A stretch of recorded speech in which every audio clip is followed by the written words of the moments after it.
live reading while we paint because it was impressed upon me that I really don't have enough time to read for myself. So while we are painting, I am going to read. So in the, I guess continuing on with what we learned last week, I don't know if you all saw the interviews done by Set Apart Living. We were talking about parasites and cleansing the temple and that sort of thing. So I was able to go to the library and get this book. I was about to say rent this book, but get this book. I guess essentially that's what it is. Get this book, which is called This Is Your Brain on Parasites, How Tiny Creatures Manipulate Our Behavior and Shape Society by Kathleen McAuliffe. So I'm going to read a little bit of this book and kind of, I don't know how long it's going to be because, again, we're dealing with a small child that is painting, and she's been painting for a little while I got things together, and she's talking about the color green and all that stuff. So I see. It's nice. Okay. Can I read the story now? Hey, Edlin. Yes, I'm going to read the story now. So we'll go through the table of contents really quick here. So the introduction, of course, chapter 1, Before Parasites Were Cool. Chapter 2, Hitching a Ride. Chapter 3, Zombified. Chapter 4, Hypnotized. Chapter 5, Dangerous Liaisons. Chapter 6, Gut Feelings. Chapter 7, My Microbes Made Me Fat. Chapter 8, Healing Instinct. Chapter 9, The Forgotten Emotion. Chapter 10, Parasites and Prejudice. Chapter 11, Parasites and Piety. Chapter 12, The Geography of Thought. Then we've got the acknowledgments, notes, and index. So, excuse my glare. I'm not really trying to be perfect with this video, just trying to make a video. So, you see the glare of the window and all that. But hopefully you can just hear me and what I'm saying.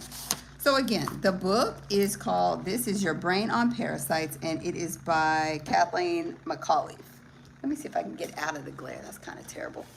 Okay, that's a little bit better, but I don't know if that's going to work. So we'll move over here a little bit. But yes. So this book hopefully will shed more light on parasites and the things that we are dealing with, not have been dealing with. I'm going to kind of skip the introduction and read a little bit of the beginning. So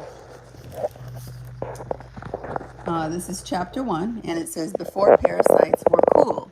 It's not easy being a parasite. Sure, you get a free meal, but the life of a moocher still comes with plenty of stresses. You have to be able to adapt to the environment inside one, or if you belong to a class of parasitic worms known as trematodes, 3 different hosts, habitats that can be as different from each other as the Earth is from the moon. And getting from one to the next can be a logistical nightmare. Imagine you're a trematode that spends part of life inside an ant, but can only sexually reproduce inside the bile duct of a sheep. Ants aren't on a sheep's normal menu, so how do you make it to your next destination? The answer to that question is what set Janice Moore on her life's path in 1971. She was a senior at Rice University in Houston, sitting in an introductory course on parasitology taught by a titan in the field, Clark Reed, a lanky man with accommodating presence and an odd style of lecturing. He would puff away on a cigarette and seemingly free associate, drawing students into his passion with fascinating details about different species of parasites that he presented with no discernible regard for logic or order. But he was a gifted storyteller who could evoke the lives of parasites so richly that you could almost picture what it was like to be one. Wow, that's a lot right there. That he was able to depict it in such a way that you could imagine what it would be like to be a parasite. That's pretty crazy. So yeah, let's keep reading. So let's see. I'm going to sit down anyway because I can't be standing up like that. But it says, he also knew how to spin a good mystery, which was how he ensnared Moore. She couldn't imagine how to get an ant into a sheep's mouth in spite of the of Reed's admonishment to think like a trematode. In fact, no one could because the solution the parasite lit upon is absurdly improbable. It invades a region of the ant's brain that controls its locomotion and mouth parts. Ooh, that's crazy. During the day, the infected insect behaves no differently than any other ant. But at night, it does not return to its colony. Instead, it climbs to the top of a blade of grass and clamps onto it with its mandibles. There it dangles in the air, waiting for a grazing sheep to come by and eat it. If that doesn't happen by the next morning, however, it returns to its colony. Why doesn't it just stay attached to the leaf? Asked Reed, scanning the classroom as if he expected his students to discern the trematode's logic. But because otherwise, he told his rapt audience, the ant will fry to death in the noonday sun, an undesirable outcome for the parasite which will perish with it. So up and down the ant goes night after night until an unexpected sheep eats the ant-laden blade of grass and the parasite finally ends up in the sheep's belly. Wow, that is amazing. I mean, that just totally takes things to a different level. So basically, this is saying that the parasite has a desire to get into the sheep, but it can't get into the sheep, it's in the ant. So what the parasite has to do is take control of the ant, basically just totally like puppet mastering the ant to get to the top of the blade of grass so that a sheep will come by and eat it. That is amazing. I'm telling you, I'm blown away by just that part.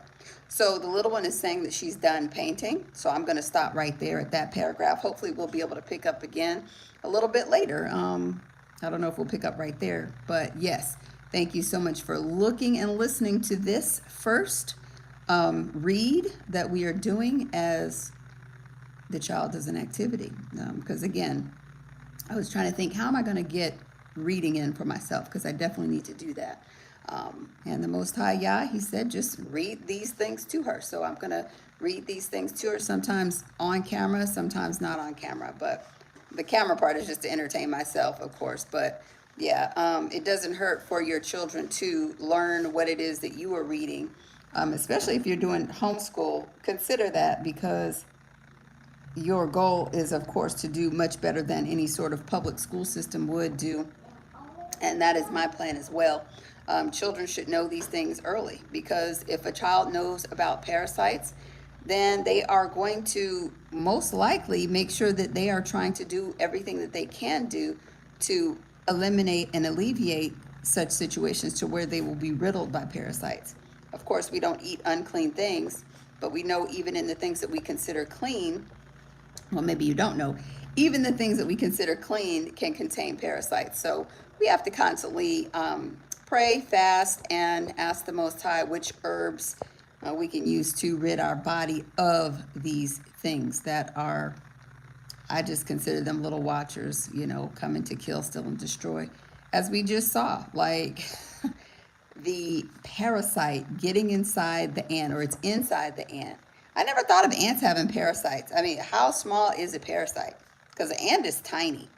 But a parasite inside an ant, controlling the ant, making the ant go to the top of the grass so that the sheep will eat the grass, and then therefore the sheep will have the parasite, and then the parasite can multiply like it needs to because now it's in the sheep. My goodness.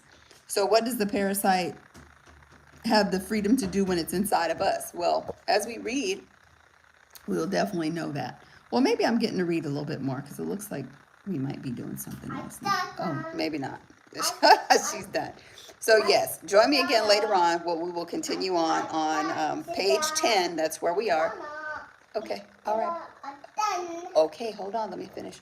Again, the book is This Is Your Brain on Parasites: How Tiny Creatures Manipulate Our Behavior and Shape Society. Thank you for joining me.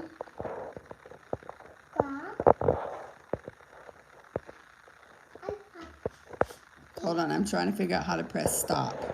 Let's see. Oh, there we go. There's